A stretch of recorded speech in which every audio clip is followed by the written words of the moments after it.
जय श्री गणेश। देवताओं का भगवान शिव से पार्वती के साथ विवाह करने का अनुरोध। भगवान का विवाह के दोष बताकर अस्वीकार करना तथा उनके पुनः प्रार्थना करने पर स्वीकार कर लेना। देवता बोले, कामदेव को विनष्ट करने वाले रुद्र देवताओं को नमस्कार है। स्तुति के योग्य अत्यंत तेजस्वी तथा त्रिनेत्र को बार बार नमस्कार है।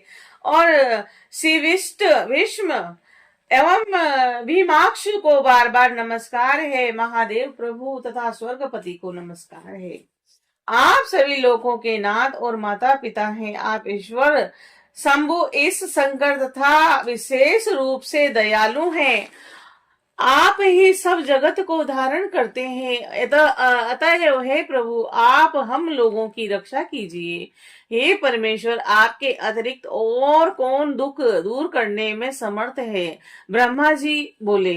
नारद उन देवताओं का यह वचन सुनकर परम कृपा से युक्त होकर नंदिकेश्वर शिव जी से निवेदन करने लगे।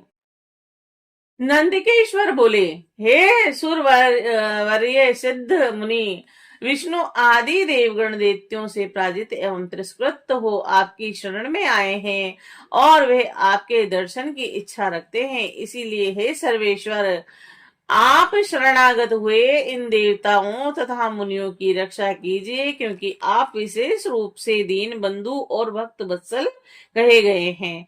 ब्रह्मा जी बोले। इस प्रकार जब दयालु नंदकेश्वर बार बार शिव जी से निवेदन किया, तब उन्होंने धीरे धीरे अपने नेत्र खोलकर समाधि का त्याग किया और उसके बाद समाधि से उपरंत हुए वे महाज्ञानी परमात्मा शंभु सभी देवताओं से कहने लगे। शंभु बोले, आप सभी ब्रह्मा विष्णु आदि सुरवेश्वर मेरे पास किस लिए आए, उस कारण आपको शीघ्र कहिए। ब्रह्मा जी बोले। शिव जी के इस वचन को सुनकर सभी देवता प्रसन्न हो गए और विज्ञप्ति के लिए विष्णु के मुख की ओर देखने लगे। तब शिव के परम भक्त तथा देवताओं के हितकारक विष्णु मेरे द्वारा कहे गए देवताओं के इस बहुत बड़े कार्य का निवेदन करने लगे। विष्णु जी बोले, हे शंभु, तार्क से इन देवताओं को अत्यंत अद्भुत दुख प्राप्त हुआ है और इसी कारण सभी देवता आपसे निवेदन करने यहाँ आए हैं। हे शंभु, आपके द्वारा जो औरस पुत्र उत्पन्न होगा उसी के द्वारा तारकासुर का वध होगा। यह मेरा कथन अन्यथा नहीं हो सकता। हे महादेव, आपको नमस्कार है। आप इस बात का विचार कर देवताओं पर दया कीजिए। हे स्वामिन, तारकासुर से उत्पन्न इन महाकष्ट से देवताओं का उद्धार कीजिए। और इसीलिए हे देव, हे शंभु, आपको स्वयं गिरिजा का दाहिने हाथ से पानी ग्रहण करना चाहिए, क्योंकि गिरिराज हिमालय आपको पानी ग्रहण के द्वारा ही गिरिजा को प्रदान करना चाहते हैं, अतः आप इसे स्वीकृति दीजिए। विष्णु के इस वचन को सुनकर योग में तत्पर भगवान शिव अत्यंत प्रसन्न हो गए और उनकी सदगति के लिए उत्तम उपदेश करते हुए कहने लगे। शिवजी बोले, हे देवताओं, जब मैं सर्व सुंदरी गिरिजा देवी को स्वीकार करूंगा तब सभी देवता मुनि और ऋषि सकाम हो जाएंगे और फिर तो यह परमार्थ मार्ग पर चल न सकेंगे और मेरे पाणी ग्रहण से यह दुर्गा मृत कामदेव को पुनः जीवित कर देगी और मैंने सबकी कार्य सिद्धि के लिए ही कामदेव को जलाया है। हे विष्णु, ब्रह्मा के वचन अनुसार ही मैंने यह कार्य संपादित किया है और इसमें संदेह नहीं है। हे देवेंद्र, आप इस कार्य की परिस्थिति में मन से तत्व का विचार करके मेरे विवाह का हट छोड़ दीजिए। हे विष्णु, मैंने कामदेव को जलाकर देवताओं का बहुत बड़ा कार्य सिद्ध किया है। अब उचित यही होगा कि मेरे साथ समस्त देवगण सुनिश्चित रूप से निष्काम होकर निवास करें। और हे देवताओं, जिस प्रकार मैं तपस्या करता हूँ उसी प्रकार आप लोग भी सहज रूप से कठोर तप में निरत हो जाइए।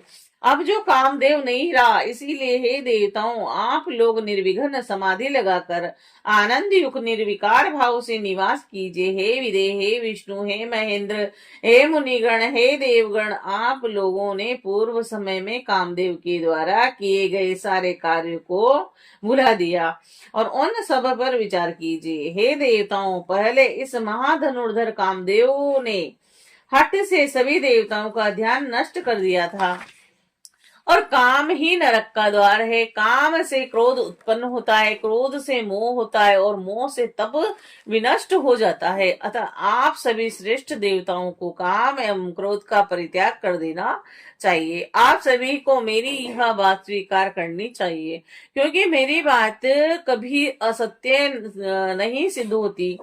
ब्रह्मा जी बोले, हे नारद, वृषभ ध्वज भगवान महादेव जी इस प्रकार कहने के बाद विधाता विष्णु, मुनिगण तथा देवताओं से उत्तर की प्रतीक्षा करने लगे, और तब अपने गणों से घिरे हुए वे शंभु चुपचाप होकर समाधि में स्थित हो और स्थाणु के समान अचल हो गए। और वह शंभु अपने अंतकरण में अपने निरंजन, निराभास, निर्विकार एवं निरामय स्वरूप का ध्यान करने लगे, और जो सबसे परे, नित्य, निर्मम और विग्रह रहित, शब्दातीत, निर्गुण, ज्ञान गम्य तथा परातत्पर है।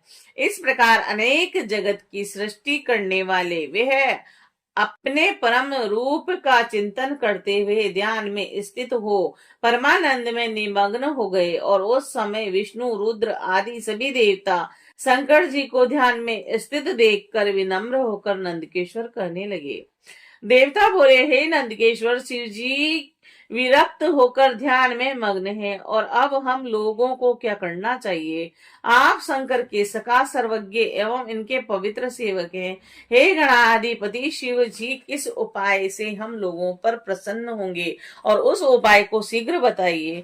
हम लोग आपकी शरण में आए हैं। ब्रह्मा जी बोले, हे मुनि, जब इंद्र आदि देवताओं ने इस प्रकार नंदी से निवेदन किया, तब शिव जी के प्रिय गण नंदी उन देवताओं से कहने लगे। नंदकेश्वर बोले, हे हरे, हे विदे, हे इंद्र, हे देवताओं, हे मुनियों, आप लोग शिव जी को संतुष्ट करने वाला मेरा वचन सुने।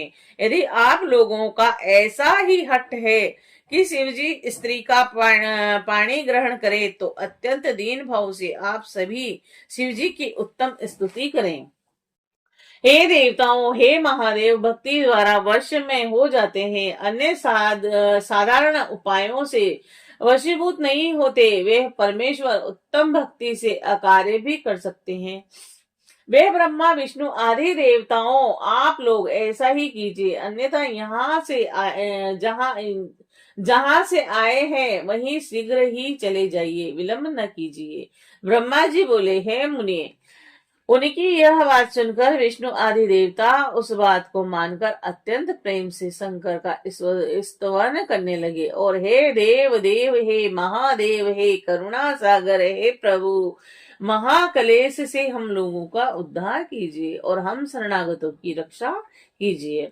ब्रह्मा जी बोले कि इस प्रकार बहुत ही दीन ओ देवताओं ने शिव जी की स्तुति की, और वह सब व्याकुल चित्त होकर उच्च स्वर से रोने लगे, और मुझे साथ लेकर विष्णु ने मन से शिव जी का स्मरण करते हुए परम भक्ति से युक्त होकर दीन वचनों से शंभु से प्रार्थना की। और इस प्रकार जब मैंने, विष्णु ने तथा सभी देवताओं ने शंभु की स्थिति की, तब भक्त वत्सल के कारण वे महेश्वर ध्यान से विरक्त हो गए, और तदंतर प्रसन्नचित्त होकर दुखों का हरण करने वाले वे भक्त वत्सल शंकर, विष्णु आदि देव गणों को हर्षित करते हुए करुणा भरी दृष्टि से कहने लगे।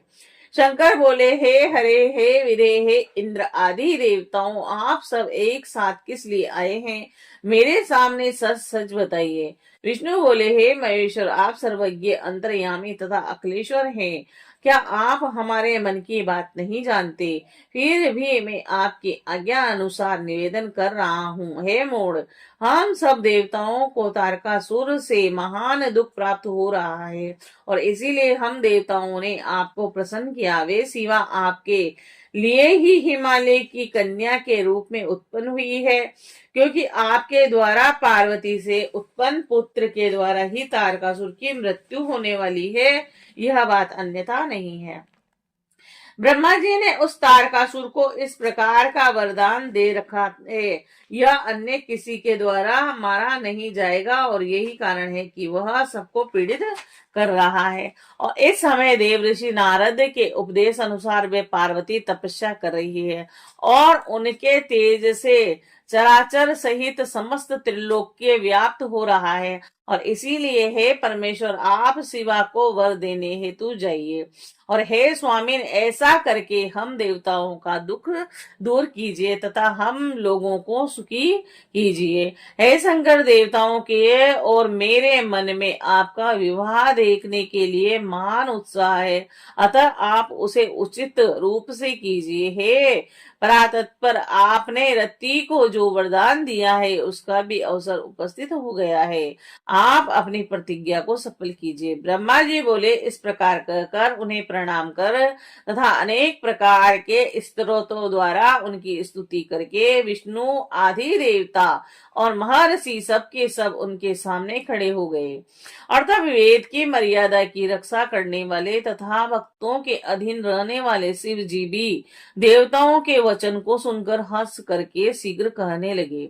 शंकर बोले, हे हरे, हे वीरे, हे देवताओं, मैं ज्ञान से युक्त और यथोचित बात कहता हूँ, और उसे आप सब आदर पूर्वक सुने। विवाह करना मनुष्यों के लिए उचित विधान नहीं है, क्योंकि विवाह बेड़ी के समान अत्यंत कठिन और दृढ़ बंधन है। संसार में बहुत से कुसंग है, परंतु उनमें स्त्री संग सबसे बढ़कर है, क्योंकि मनुष्य सभी प्रकार के बंधनों से छुटकारा प्राप्त कर सकता है, किंतु स्त्री संग से उसका छुटकारा नहीं होता। लोहे तथा लकड़ी के पासों में दृढ़ता पूर्वक बंधा हुआ पुरुष उससे छुटकारा पा सकता है, किंतु स्त्री आदि के पास में बंधा हुआ कभी मुक्त नहीं होता है। स्त्री संग से महाबंधनकारी विषय निरंतर बढ़ते रहते हैं, और विषयों से आक्रांत मन वाले को स्वप्न में भी मोक्ष दुर्लभ हो जाता है। यदि बुद्धिमान पुरुष सुख प्राप्त करना चाहते हैं तो विषयों को भली भांति छोड़ दें, और जिन विषयों से प्राणी मारा जाता है वह विषय विष के समान कहे जाते हैं। मोक्ष की कामना करने वाला पुरुष विषयी पुरुषों के साथ वार्ता करने मात्र से क्षण भर में ही पतित हो जाता है, और आचार्यों ने विषय वासनाओं को सकरा से आलिप्त इंद्रियायन फल के समान आपात मधुर कहा है। और यद्यपि मैं समस्त ज्ञान विशेष रूप से जानता हूँ, फिर भी मैं आप लोगों की प्रार्थना में सफल करूंगा। तीनों लोकों में मेरी प्रसिद्धि है, और कि मैं भक्तों के वश में होने से सभी प्रकार के उचित अनुचित कार्य करता हूँ। मैंने कामरूप देश के राजा की प्रतिज्ञा सफल की, और बहुबंधन में पड़े हुए राजा सुर क्षीण का प्रण मैंने पूरा किया। मैंने गौतम को क्लेश दिया, और त्रयंबकात्मा सब को सुख देने वाला हूँ, और जो भक्तों को दुख देने वाले हैं उन दुष्टों को विशेष रूप से कष्ट का श्राप प्रदान करता हूँ। मैंने अपनी भक्त वत्सला का भाव प्रकट करने के लिए ही विषय पान किया था। हे देवताओं, मैंने यतन से सदैव ही देवताओं के कष्टों को दूर किया है। मैंने भक्तों के लिए बहुत बार अनेक कष्ट उठाया है, और मैंने विश्वानर मुनि के घर गृहपति के रूप में जन्म लेकर उनके दुख को दूर किया। हे हरे, हे विधे, मैं अधिक क्या कहूँ, यह सत्य कहता हूँ, और मेरी जो प्रतिज्ञा है उसे भी आप लोग अच्छी तरह जानते हैं। जब जब मेरे भक्तों पर किसी प्रकार की विपत्ति आती है, तब तब मैं उन्हें शीघ्र ही सब प्रकार से दूर कर देता हूँ। और इस समय तारकासुर के द्वारा जो विपत्ति आप लोगों पर आ पड़ी है उसे भी मैं जानता हूँ, और उस दुख को भी मैं दूर कर दूंगा, और यह मैं सत्य सत्य कह रहा हूँ। और यद्यपि मुझे विवाह में कोई अच्छा नहीं है, तो भी आप लोगों के लिए पुत्र उत्पन्न करने हेतु गिरजा से विवाह करूंगा। हे देवताओं, अब आप लोग निडर होकर अपने अपने घरों को जाइए। मैं आप लोगों का कार्य सिद्ध करूंगा, जिसमें संदेह नहीं करना चाहिए। हे मुने, ऐसा कहकर शंकर पुनः मौन धारण कर समाधिस्थ हो गए और विष्णु आदि समस्त देवता अपने अपने धाम को लौट गए। श्री शिवाय नमस्तुभ्यम।